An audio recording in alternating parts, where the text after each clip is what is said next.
Prismos Beauty, the prime of beauty. Shop now on prismosbeauty.com. Junior NTR హీరోగా కొరటాల శివ దర్శకత్వంలో వచ్చిన Devara movie block buster అయిన సంగతి తెలిసిందే. ఇందులో జాన్వీ కపూర్, సైఫ్ అలీ ఖాన్, మలయాళ నటుడు టామ్ చాకో కీలక పాత్రల్లో నటించారు. ఎన్టీఆర్ ఆర్ట్స్, యువసుధ ఆర్ట్స్ అత్యంత భారీ బడ్జెట్ తో నిర్మించిన ఈ సినిమా ఫైనల్ రన్ లో ఏకంగా 500 కోట్లకు పైగా వసూలు చేసి సంచలనం సృష్టించింది. ఇక ఈ సినిమాకు సీక్వెల్ ను ప్రకటించిన సంగతి తెలిసిందే. అయితే దేవరా 2 ఉండబోదని ఎన్టీఆర్ అందుకే వేరే సినిమాలను లైన్ లో పెట్టాడని ఈ మధ్య వార్తలు వినిపించాయి. కానీ దేవరా 2 తప్పకుండా ఉంటుందని మేకర్స్ ఇటీవల మరోసారి స్పష్టం చేశారు. నవంబర్ లేదా డిసెంబర్ వరకు Prashanth Neel Dragon cinema shoot మొత్తం కంప్లీట్ చేయబోతున్నాడు young tiger.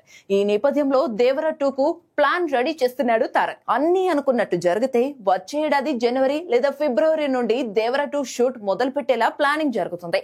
Koratala Shiva script work, pre production work లో బిజీగా ఉన్నాడు. ముందు అనుకున్న స్క్రిప్ట్ లో మార్పులు చేర్పులు చేసి ఫైనల్ వర్షన్ రెడీ చేసే పనిలో ఉన్నాడు కొర్రి. అయితే ఈ సినిమా కోసం మరికొందరు స్టార్స్ ను తీసుకోబోతున్నాడట కొరటాల. తమిళ యంగ్ హీరో శంభుని తీసుకున్నట్టుగా తెలుస్తుంది. ఇప్పటికే దేవరా 2 కథ వినిపించగా శంభు గ్రీన్ సిగ్నల్ ఇచ్చాడట. త్వరలోనే ఈ విషయం క్లారిటీ రానుంది.